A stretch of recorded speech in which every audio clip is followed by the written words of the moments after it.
성경 로마서 8장 2절 말씀입니다. 신약성경 로마서 8장 2절 말씀을 함께 우리 합독하십니다. 이는 그리스도 예수 안에 있는 생명의 성령의 법이 죄와 사망의 법에서 너를 해방하였음이라. 아멘.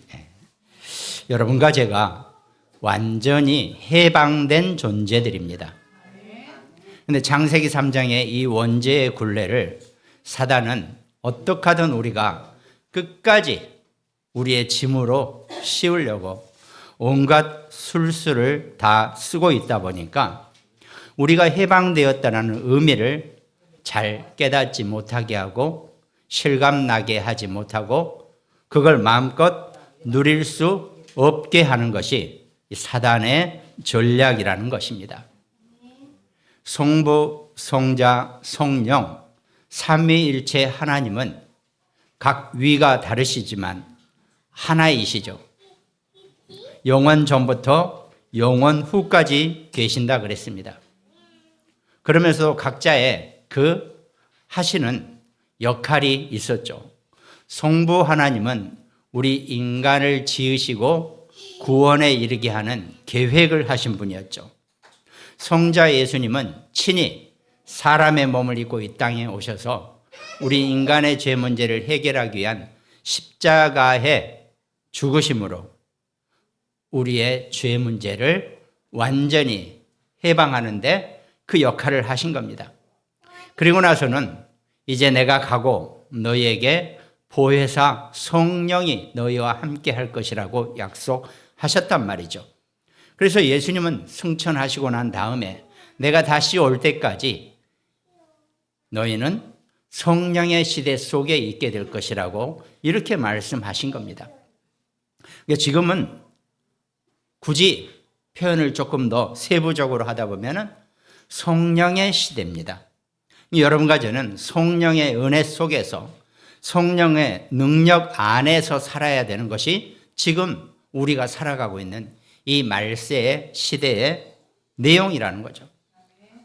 이 성령의 시대에 우리가 어떻게 살아가야 되고 내가 어떤 성령의 은혜를 받아야 하는지가 지금 우리가 신앙생활하면서 어떻게 보면 가장 중요한 내용이 된다는 것입니다. 오늘 본문 말씀 로마서 8장 2절에 생명의 성령의 법이라 그랬습니다. 여러분과 저는 대한민국 사람이기 때문에 대한민국 헌법의 기준에서 살고 있죠. 그러면서도 우리는 기독교인이고 구원받은 하나님의 자녀이기 때문에 생명의 성령의 법에 우리는 기준에서 살고 있다는 것입니다. 그럼 이 성령의 법은 시공간을 초월하는 법입니다. 물리적으로, 육신적으로 여러분과 제가 알고 있는 그 한계에 그치는 그 법이 아닙니다. 우리는 생명의 성령의 법이 여러분과 저를 주장하시고 우리를 이끌어 가시고 이것이 우리의 모든 기준이 되어져야 한다는 것입니다. 근데 우리가 워낙 육신에 묶여서 육신의 것에 한계에 갇힌 그런 시각과 그런 훈련과 교육을 받아왔기 때문에 우리는 그런 시공간을 초월한 이 성령의 법에 대해서 사실은 무지합니다. 저도 마찬가지고 누구도 마찬가지. 인간이라고 있는 옷을 입고 있는 존재 자체가요. 이 시공간을 초월한 성령의 그 법의 개념을 죄송하지만 우리는 다 이해 못해요. 하나님 여러분과 제게 은혜를 주시고 하나님 여러분과 제게 정말 그걸 사모할 수 있는 은혜를 우리가 주셨지만 실제로 우리는 요 쬐끄만 두뇌 가지고는 절대로 그 성령의 시공간을 초월하는 그 무한정한 법을 절대로 깨닫거나 이해하지 못한다는 겁니다. 그러니까 그걸 우리가 분명히 알아야 해요.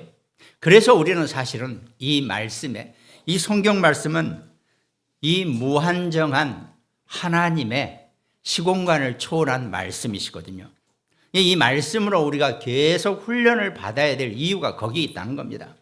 이것저것 따질 거 없이 여러분과 저는요, 지금 당장 이 성령의 법에 의한 이 성령 시대에 성령의 능력에 그 훈련 속에, 말씀의 훈련, 영적 훈련 속에 우리가 살아야 하는 것이 우리의 최고의 삶의 내용이 된다는 겁니다. 이걸 놓쳐버리면요, 우리는 계속 한계에 갇힌 육신의 삶 속에서 살아갈 수밖에 없게 된다는 겁니다. 그래서 우리가 신앙생활을 하는 이유는 거기에 있다는 겁니다. 생명의 성령의 법이 죄와 사망의 법을 완전히 넘어서 여러분과 저를 해방했기 때문에 우리는 그 원리 속에서 살아가야 한다는 것, 이걸 절대로 놓치지 말라는 겁니다. 그래서 오늘 서론 말씀에서는 우리가 그 성령에 의해서 구원을 얻었는데 이 구원에 대한 세 가지 서론의 하나, 둘, 셋 내용을 다시 한번 우리가 말씀으로 보자는 겁니다. 여러분과 제가 구원받은 것은 하나님의 은혜로 된 것입니다. 절대로 내가 잘나서 내가 뭘 열심히 해서 내가 뭘 공로로 없습니다. 그렇게 따지면 여러분과 저는 한참 뒤에요.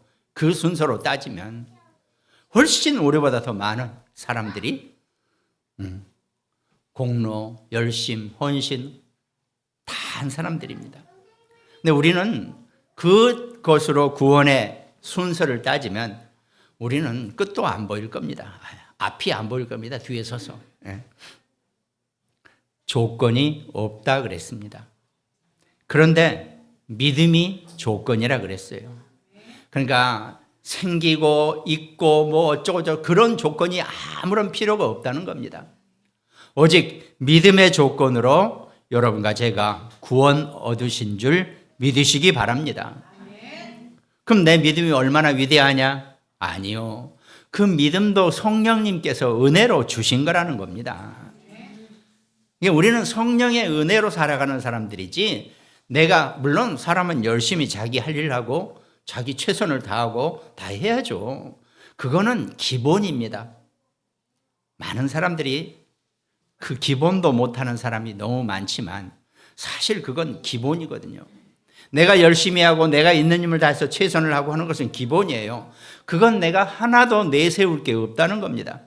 근데 우리는 삶에서 전부 다 그런 걸 내세우는 세상이 되다 보니까 어떻습니까? 그게 최고인 줄 알았죠. 아니요. 이미 여러분과 저는 장세전에 그리스도 예수 안에서 선택받은 그 성령의 은혜의 사람들이라는 겁니다.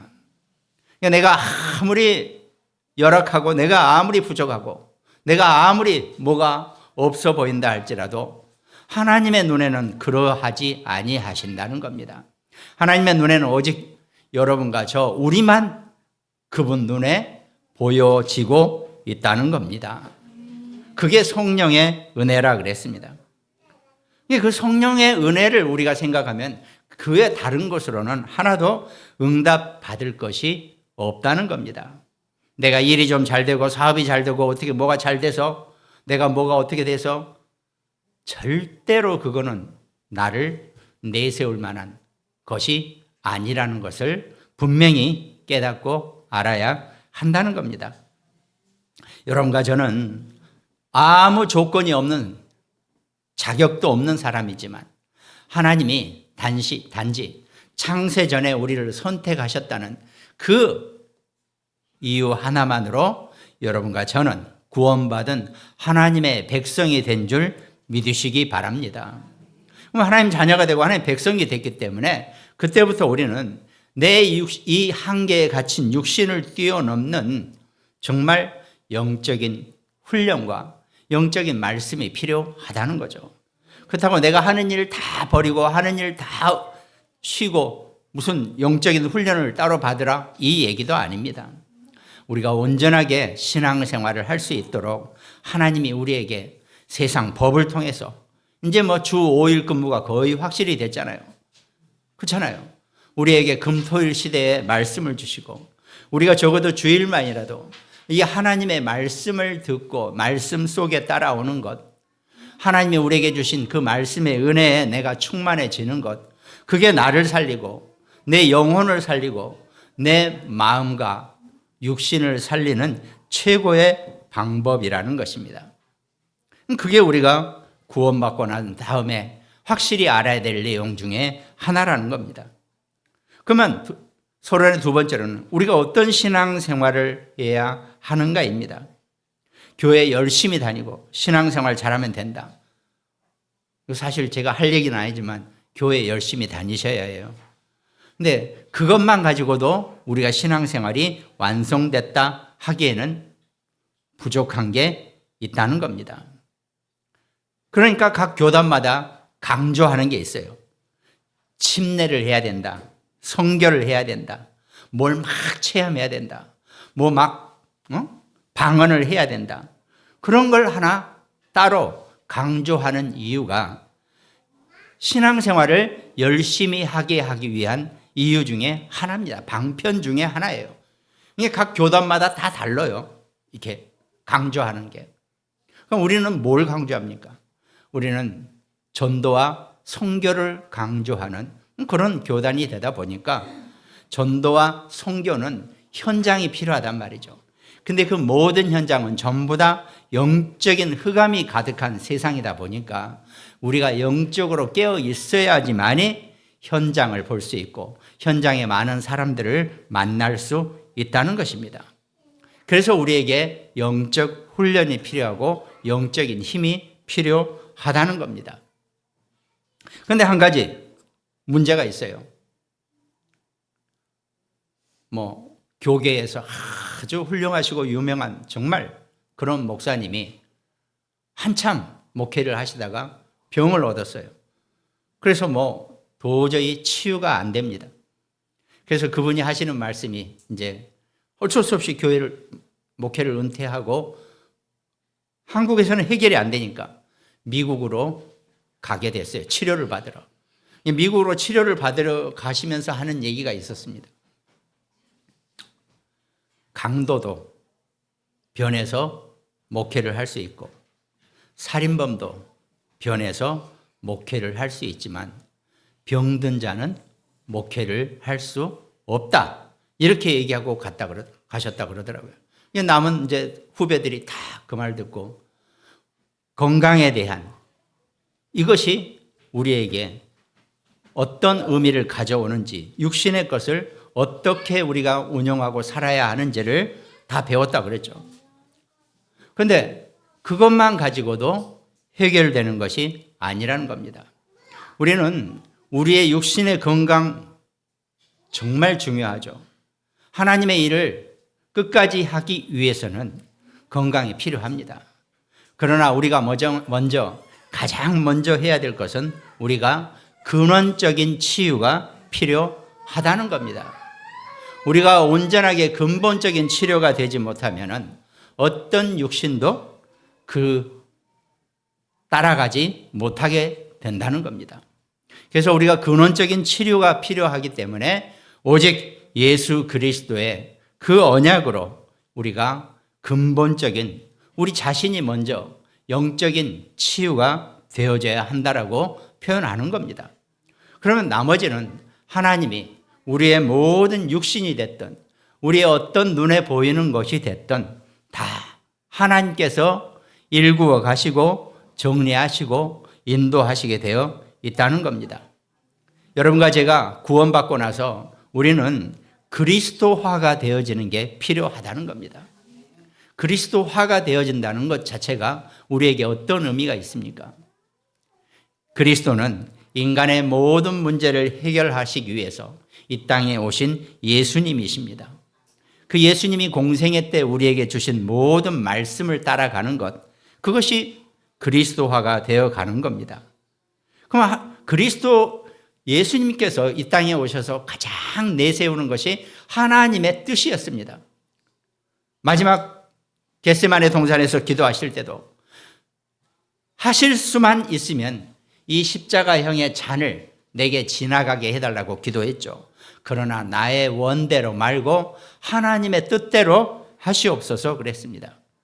여러분과 제가 그리스도화가 되어진다는 것 자체가 하나님의 뜻을 따라가는 것입니다. 그것이 여러분과 제가 성화되어가는 과정입니다. 이게 우리의 모든 것이 다 하나님의 뜻이라 그러면 내가 조금 부족하고 내가 조금 서운하고 내가 조금 억울하고 어떤 것도 다 하나님의 뜻이라는 것을 인정하고 사는 것, 그게 성화죠. 그럼 우리 영혼이 온전하게 영적인 최고의 영적인 가치로 우리가 변해가는 것입니다. 그걸 또 우리가 별도로 영화되어 간다 이렇게 표현하는 겁니다. 여러분과 제가 신앙생활하는 것, 그리스도화 되어지고 성화되어지고 영화되어 가는 모든 과정 속에서 그 하나님의 절대 계획을 볼 수 있어야 한다는 겁니다. 오늘 공과 말씀에서도 그렇게 말씀합니다. 우리는 절대 불가능합니다. 여러분과 저의 능력 가지고요, 우리의 것 가지고는 절대 불가능이라 그랬습니다. 여러분, 우리가 힘이 남아서 뭐 어떻게 하고 뭘 할 것 같죠? 코 잠깐 막고요, 숨 못 쉬게 해보세요. 2분도 못 버팁니다. 그렇게 약한 게 인간이에요. 그러니까 우리는요, 애초에 내가 뭘 하겠다라고 하는 야망도 꿈도, 물론 우리는 또 다르죠. 내가 커서 대통령이 될 거야, 내가 장군이 될 거야, 뭐 우리 다 그렇게 하고 살지 않습니까? 그 얘기를 하는 게 아닙니다. 하나님이 여러분과 저를 절대 불가능 속에 두었다 할지라도 내가 하나님의 그 절대 계획만 봐버리면 나를 절대 가능 속으로 끌어가게 되어 있다는 겁니다. 그러니까 내가 뭘 있다 없다 이걸 따지는 게 아니라는 겁니다. 아예 나는 아무것도 없다, 하나님 앞에 두 손 들어버리시면 그게 절대 불가능입니다. 그러면 그 속에서 하나님의 절대 계획만 찾아내버리면 나는 절대 가능으로 바뀌게 되어 있다는 겁니다. 그게 여러분과 저의 삶이고 우리 신앙생활이고 우리의 기독교인의 인생이라는 겁니다. 우리가 이렇게 살아야 되지, 가상하죠. 아니다, 나는 내가 있는 힘을 다해서, 내가 최선을 다해서 내가 인생을 멋있게 살아봐야지. 감사하죠. 오늘 또 그렇게 살아야 합니다. 그거 없이 어떻게 인간이라고 할 수 있어요? 사람이 그렇게 살아야 되죠. 그러나 그 위에는 그 하나님의 절대 불가능 속에서 하나님의 절대 계획을 바라보고 하나님의 절대 가능으로 들어가는 우리의 영적 구조가 반드시 필요하다는 겁니다. 이걸 우리가 제대로 알아야 한다는 거죠. 이게 우리의 신앙생활은 우리의 인간생활이 아닙니다. 하나님과 함께하는 것이 신과 함께, 그것이 신앙생활이에요. 그냥 인생이라고 그러면 인간이 자기 있는 힘을 다해서 죽자 살자 열심히 사는 것이 인생이에요. 근데 여러분과 저는 인생이 아닙니다. 우리는 신앙생활입니다. 신과 함께, 하나님과 함께하는 삶을 의미한다는 겁니다. 우리가 그 속에 살아가는 정말 하나님이 주시는 축복을 누리고 살 수 있는 그런 응답자가 되시기 바랍니다. 그럼 내게 닥쳐오는 어떤 문제나 사건, 누굴 뭐 비난할 것도 없고 누굴 탓할 것도 없고 누구 뭐가 어쨌다 할 것도 없습니다. 우리는 오직 하나님의 말씀에서 하나님의 그 영적인 성령의 은혜 안에서만 여러분과 제가 살아간다는 겁니다. 그렇잖아요. 그 가수가 어떻게 살든 뭐가 어쨌든 그 가수가 노래하는 것만 가지고도 사람들이 엄청 감동받고 엄청 좋아하잖아요. 거기에 반해서 팬클럽까지 생기고, 설령 그 가수가 어쨌다 저쨌다 별로 귀에 안 들어와요. 사람들은 그냥 오직 그 가수의 노래가 좋은 거죠. 근데 우리는 그게 아니죠. 우리는 하나님의 성령의 말씀을 가지고 사는 사람들이기 때문에 그 성령의 말씀의 은혜 안에서만 여러분과 저는 살아가면 된다는 겁니다. 뭐가 좋다 나쁘다 이게 우리의 기준이 되어서는 절대로 우리가 온전한 이 영적인 신앙생활을 해나가기가 어렵다는 겁니다. 근데 신앙생활 하는 것 중에 서론의 세 번째로 정말 우리가 응답을 받는 비밀이, 응답을 앞당기는 비밀이 우리가 기도를 깨닫는 겁니다. 그래서 예수님께서 마가복음 11장 24절에서 그러므로 내가 너희에게 말하노니 무엇이든지 기도하고 구하는 것은 받은 줄로 믿으라. 그래야 너희에게 그대로 되리라 그랬습니다. 무엇이든지라고 그랬습니다. 분명히. 이건 빼고 이거는 내가 능력 안 돼. 이건 능력 밖이야. 이게 아닙니다. 무엇이든지 기도하고 구하는 것은 받은 줄로 믿으라 그랬습니다. 근데 우리는 기도하면서 이게 안 돼 있습니다. 내가 기도하면은 이미 내가 받았대요. 근데 없는데요. 눈에 안 보이는데요. 하나님 뭘 어떻게 해주세요 기도했어요. 근데 아직 없거든요. 그러니까 우리는 기도 응답이 안 된다라고 생각하죠. 그게 아니라 그랬죠.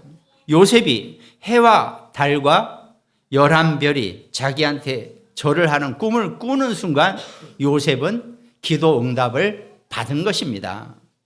그렇다고 요셉이 당장 변했습니까? 아니잖아요. 오히려 형제들에게 핍박을 받아가지고 죽을 뻔하다가 애굽의 노예로 끌려갔단 말이죠.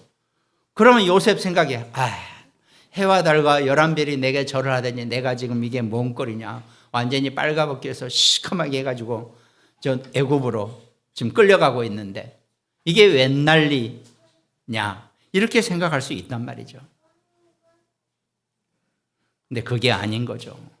요셉이 해와 달과 11별의 그 언약을 붙잡는 순간 요셉은 이미 응답을 받은 겁니다. 단지 시간적인 문제만 걸릴 뿐이지 요셉은 이미 애굽의 총리가 되어 있는 것이고 이미 요셉은 전 세계를 쥐락펴락하면서 세계복음화의 최고의 일꾼이 되어 있다는 것입니다. 그걸 우리가 붙잡을 수 있어야 한다는 겁니다. 그러니까요, 하나님, 내가 이렇게 기도합니다. 그럼 제게 이미 이루어진 줄 믿습니다. 나는 그 기도 응답을 받은 줄 믿습니다. 그러면 해야 될 게 뭡니까? 감사합니다 밖에 없는 거죠. 내가 정말 감사하는 자로 살 수 있으시기 바랍니다. 나는 기도 제목이 없는데요. 그건 억지를 부리는 겁니다. 지금 하나님 앞에 괜히 버팅기고 있는 거예요. 하나님은 무엇이든지 다 들어주신다고 약속을 하셨습니다. 마음껏 하나님의 자녀라면 하나님께 기도하시기 바랍니다. 어떤 것이든지 다 응답하신다고 분명히 약속을 하셨습니다. 여러분과 저만이 그게 자격이 있는 거예요. 하나님 백성이니까 하나님께 기도할 때 응답 받을 수 있는 자격이 있다는 것입니다. 이게 구원받은 성도들의 확실한 신앙생활의 내용이라는 겁니다. 그럼 본론에서는 이 성령의 역사에 대한 것을 우리가 지금은 성령의 시대입니다. 여러분과 저는 육신의 옷을 입고 있는데 시공간을 초월하신 성령께서 나의 배경이 되시고 나의 주인이 되시고 나와 늘 함께 하시고 내 모든 것을 인도하신다고 분명히 약속하셨다는 겁니다. 그러니까요, 그냥 육신에 사는 사람보다 이 성령에 의해 사는 인생이 얼마나 감사하고 그것이 우리의 신앙생활이라고 우리가 분명히 말씀드렸잖아요. 그래서 내가 늘 성령이 나와 함께 하시는 그 신앙생활의 증인, 주인공으로 우리가 살아가야 한다는 겁니다. 그래서 혹시 여러분들이 혼동할까 봐 성경에서 사도행전 2장에 성령이 이 땅에 오순절날이 이미 이름에 성령이 이 땅에 오셨다라고 확실하게 기록해 놓으셨고 우리에게 약속하셨다는 겁니다. 그래서 오직 성령이 너희에게 임하시면이라고 사도행전 1장 8절에 확실하게 말씀하셨다는 겁니다. 그럼 본론의 첫 번째가 성령은 도대체 누구신가? 하나님의 영이시라 그랬죠. 창세기 1장 26절에도 우리가 우리의 모양대로 성령은 창세 전에도 창세기 이전에도 우리라고 성삼위일체 하나님의 복수를 사용하셨기 때문에 성부, 성자, 성령 삼위가 복수로 계셨기 때문에 우리라고 표현을 했어요. 내가라고 안 했습니다. 그래서 성령은 하나님의 영이십니다. 그 하나님의 영이 태초부터 계시면서 우리 인간을 창조하셨고 우리를 모으셨고 또 생기를 불어넣으니 생명이 되었다라고 성경은 분명히 말씀하고 계신다는 겁니다. 그래서 요엘서 2장 28절에 그 후에 내가 내 영을 만민에게 부어, 그 후는 예수 그리스도의 십자가의 죽으심과 부활하신 사건 이후에 내가 내 영을 만민에게 부어주리니 너희 자녀들이 장래일을 말할 것이며 너희 늙은이는 꿈을 꾸며 너희 젊은이는 이상을 볼 것이라고 분명히 성령의 강림을 약속하셨다는 겁니다. 그걸 사도행전 2장 17절에서 똑같이 했잖아요. 하나님 말씀하시기를 말세에 내가 내 영을 너희 모든 육체에 부어주리니 너희의 자녀들은 애언할 것이요 너희 젊은이들은 환상을 보고 너희 늙은이들은 꿈을 꾸게 될 것이라고 분명히 약속하셨다는 겁니다. 하나님은 약속의 하나님이십니다. 약속하신 것을 한 번도 어기신 적이 없으세요. 그것도 여러분과 저하고 약속을 하셔놓고 일방적으로 우리에게 약속하신 겁니다. 내가 그 약속을 듣고 아멘을 하든지 내가 그 약속을 까먹든지 그건 아무 상관이 없습니다. 하나님은 한번 말씀으로 약속을 해놓으셨으면 그 약속을 반드시 지키신다는 겁니다. 하나님의 영이시라는 거죠. 그리고 두 번째는 그리스도의 영이십니다. 내가 나 대신 보혜사 성령을 너에게 보내신다 그랬기 때문에 그리스도를 대신하는 그리스도의 영이시라는 겁니다. 내가 아버지께 구하겠으니 그가 또 다른 보혜사를 너희에게 주신다고 요한복음 14장 16절 17절 그는 진리의 영이라 세상은 능히 그를 받지 못하나니 이는 그를 보지도 못하고 알지도 못함이라 그러나 너희는 그를 아나니 그랬습니다. 여러분과 저는 성령을 아는 사람들입니다. 그 성령이 언제까지나 나와 함께 하시고 내 연약한 부분을 채우실 것이고 나의 부족한 것을 채우시고 내 연약함을 더 강하게 해주시는 분이 성령이시라는 겁니다. 지금 분명히 성령의 시대입니다. 성령은 분명히 여러분과 저와 함께 하시기 때문에 내가 그 성령에 의지해서 성령이 나를 고치시고 나를 지으셨고 내게 부족한 것을 채우시고 내 연약한 것을 강건하게 분명히 바꾸어 주신다는 겁니다. 근데 우리가 육신에 갇혀 있다 보니까 우리가 꼭 그 수준밖에 안 돼요. 뭔가를 해야지 뭔가 나타나는 이게 우리의 육신의 수준이라는 겁니다. 그렇죠. 가상하죠. 그리고 참 정의롭고 올바르죠. 내가 할 만큼 해야지 뭔가를 받는 거. 그러나 하나님은 여러분과 저한테 달라고 한 게 하나도 없으세요. 우리는 보통 give and take, 줘야지 받는다라고 생각하고 우리는 늘 그렇게 정상적으로 생각했죠. 하나님 여러분과 저한테 하나도 원하신 거 없으세요. 이미 내가 창세 전에 하나님한테 선택받을 때 나는 이미 모든 것을 아무것도 하지 않아도 받을 수 있는 자격이 있는 사람이라는 겁니다.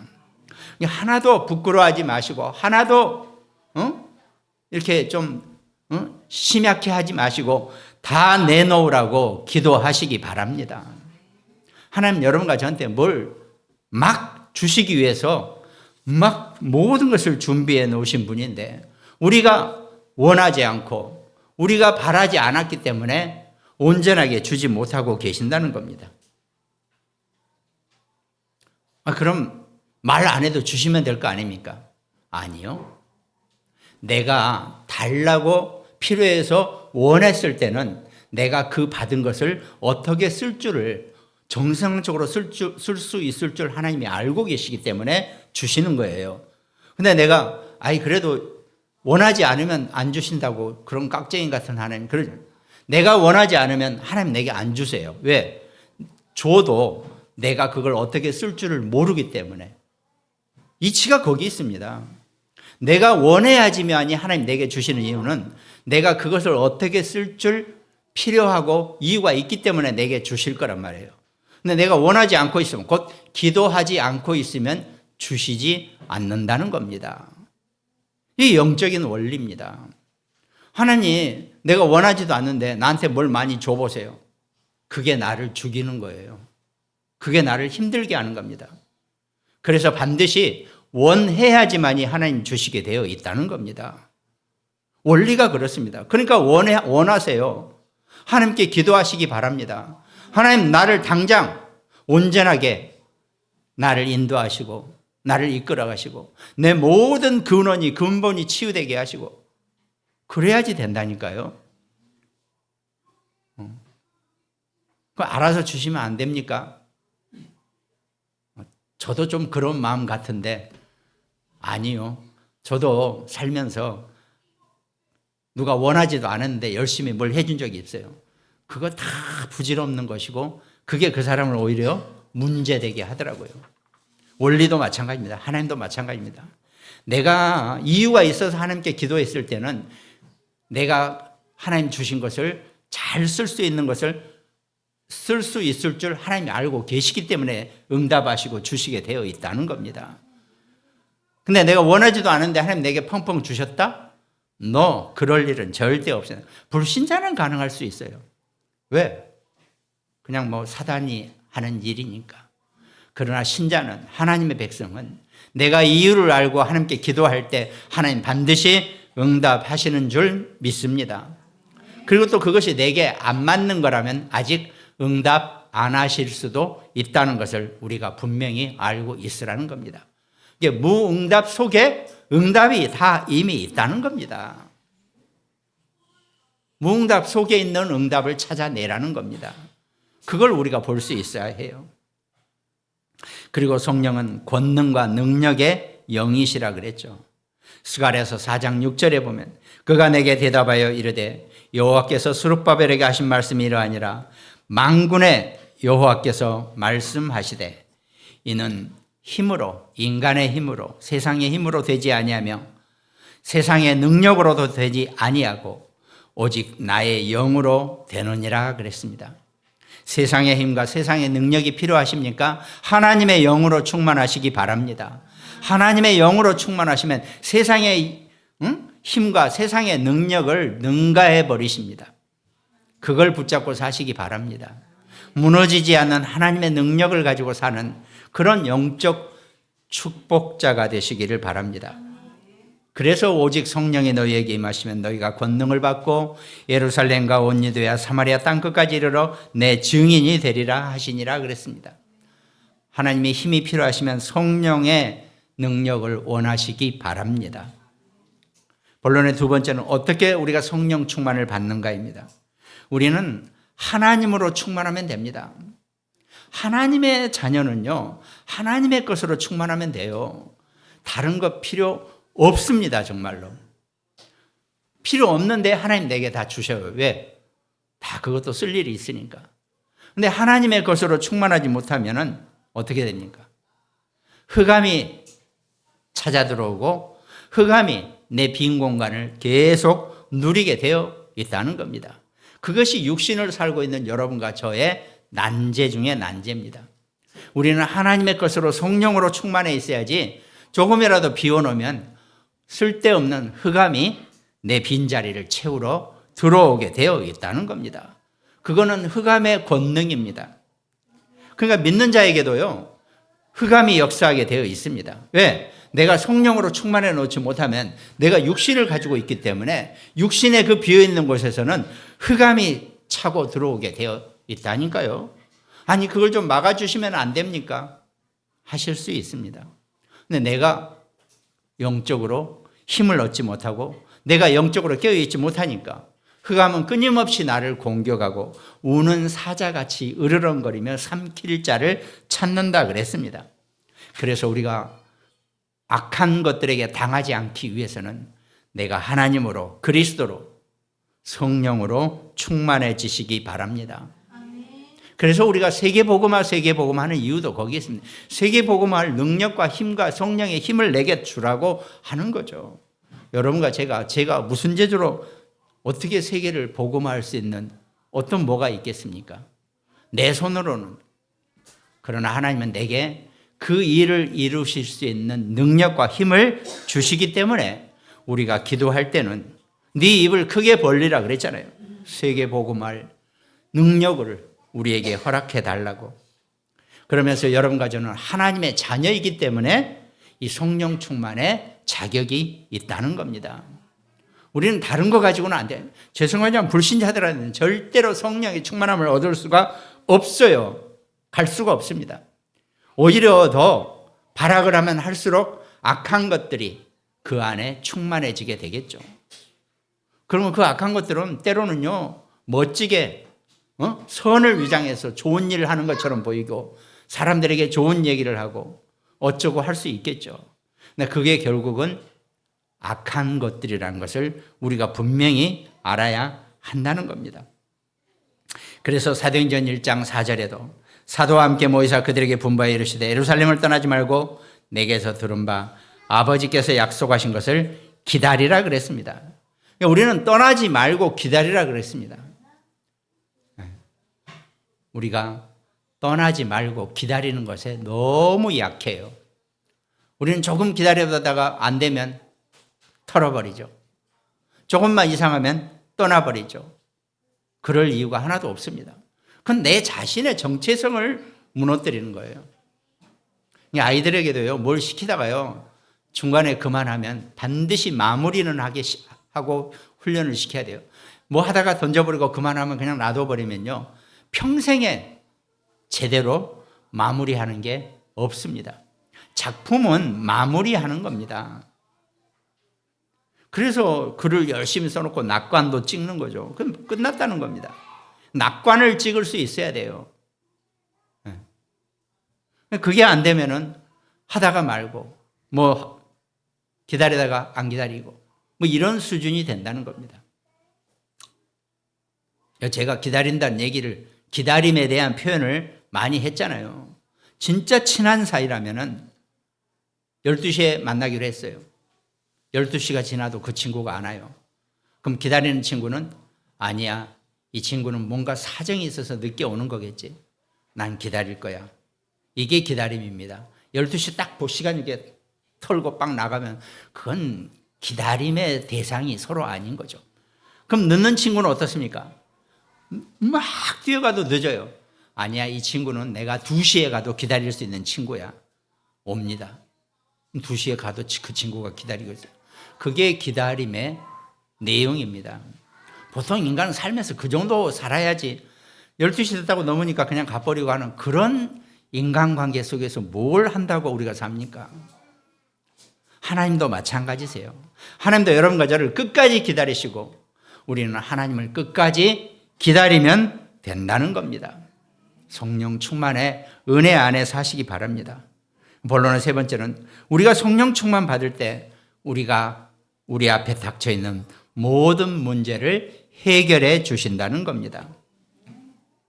사도행전 3장 6절 베드로가 이르되 은과 금은 내게 없거니와 내게 있는 이것을 네게 주노니 나사렛 예수 그리스도 이름으로 일어나 걸으라 그랬습니다. 나면서부터 안진뱅이가 돼서 무릎을 펼 수 없고 걷지를 못하는 자에게 베드로가 무슨 좋은 스테로이드제나 뭐 좋은 걸 주는 게 아닙니다. 은과 금은 내게 없으나 내게 있는 이것을 네게 주노니 나사렛 예수 그리스도 이름으로 일어나 걸으라 그랬습니다. 거기에 아멘 했을 때 안진뱅이가 일어나서 걷는 그런 역사가 일어난다는 겁니다. 우리가 성령 충만 속에서 우리의 모든 문제를 해결하실 수 있다는 것입니다. 다른 이로서는 구원을 받을 수 없나니 천하 사람 중에 구원을 받을 만한 다른 이름을 우리에게 주신 일이 없음이라고 분명히 사도행전 4장 12절에 베드로가 선포를 했다는 겁니다. 다른 이름이 없습니다. 여러분과 우리는 다른 것 쳐다보지 마시기 바랍니다. 오직 그리스도 하나로 우리의 모든 것을 다 끝내버리고 해결해 버리시기 바랍니다. 그래서 예수님이 십자가에서 다 이루었다, 다 끝냈다, 그렇게 선포하신 것입니다. 그 힘을 가지고 여러분과 제가 사는 것이지 다른 것 가지고 세상에 어떤 것도 좋은 것도 우리를 온전하게 이루어내는 것은 없다는 겁니다. 그래서 결론은 그 성령의 감동과 감화가 오늘 본문 말씀입니다. 이는 그리스도 예수 안에 있는 생명의 성령의 법이 죄와 사망의 법에서 너를 해방하였음이라 그랬습니다. 그럼 여러분과 저는 지금까지 죄와 사망의 법에 묶여 있는 자들이라는 겁니다. 그런데 예수님이 십자가에서 못 박혀 죽으심으로써 생명의 성령의 법으로 여러분과 저를 완전히 해방하셨다는 겁니다. 해방된 자로 사시기 바랍니다. 해방이라는 그 뜻을 정말 온전하게 이해하고 살 수 있는 것, 그게 우리 신앙생활의 아마 가장 기본이고 첫 번째 내용이 될 수도 있죠. 그러면서 고린도전서 3장 16절에 너희는 너희가 하나님의 성전인 것과 하나님의 성령이 너희 안에 계시는 것을 알지 못하느냐 그랬습니다. 여러분과 제 안에 있는 성령이 나를 성전 삼으신다 그랬습니다.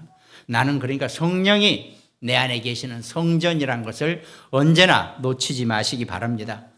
성령이 내 안에 계신다고요? 어떻게 아세요? 기도하셨잖아요. 예수님께서 성령으로 제 안에 오셔서 저와 영원히 함께하여 주시옵소서. 용접기도 다 하셨잖아요. 그때 성령이 여러분과 저 안에 계시는 거예요. 들어와 계신다니까요. 그 성령이 나를, 내 몸을, 내 육신을 성전으로 삼으셨다 그랬습니다. 하나님의 성전을 절대로 허수히 버려두지 아니하실 것입니다. 성전에 충만함을 얻으시기 바랍니다. 그 성전이 내 최고의 육신이 되고 내 몸에 조그만 결함이 있다 할지라도 하나님이 성령으로 완전히 깨우시고 나를 일으켜 세우실 것입니다. 그 성령의 충만한 힘을 얻는 우리 모두가 되시기를 주님의 이름으로 축원드리겠습니다. 갈라디아서 5장 22절 말씀 하나 더. 오직 성령의 열매는 사랑과 희락과 화평과 오래 참음과 자비와 양성과 충성과 같을 자비와 양성과 충성이라 그랬습니다. 그 성령의 은혜를 언제나 놓치지 않는 우리 모든 성도 여러분 되시기를 주님의 이름으로 축원드리겠습니다. 오늘 말씀 함께 나누는 우리 모든 가정들, 또 구몬유 병원 현장과 태안 안지영 집사님, 광주와 강릉지교회, 또 일본과 미국에서 함께 말씀 나누는 우리 장로님들, 또 캐나다의 문성미 우리 렘넌트까지 오늘 말씀으로 힘을 얻는 최고의 축복자가 되시기를 주님의 이름으로 축원드리겠습니다. 기도하겠습니다. 그리스도 예수 안에 있는 생명의 성령의 법이 죄와 사망의 법에서 우리를 완전하게 해방하여 주신 줄로 믿습니다. 우리가 오직 성령의 사람이 되어서 내게 있는 어떤 문제나 사건도 성령의 충만함과 성령의 능력으로 해결받을 수 있는 성령의 사람이 될 수 있도록 하나님은 우리를 이끌어 주시고 인도하여 주시옵소서. 말씀 안에서 승리할 수 있는 최고의 축복자로 우리를 이끌어 주시옵소서. 감사를 드렸고 우리를 구원하신 예수 그리스도 이름으로 기도합니다. 아멘.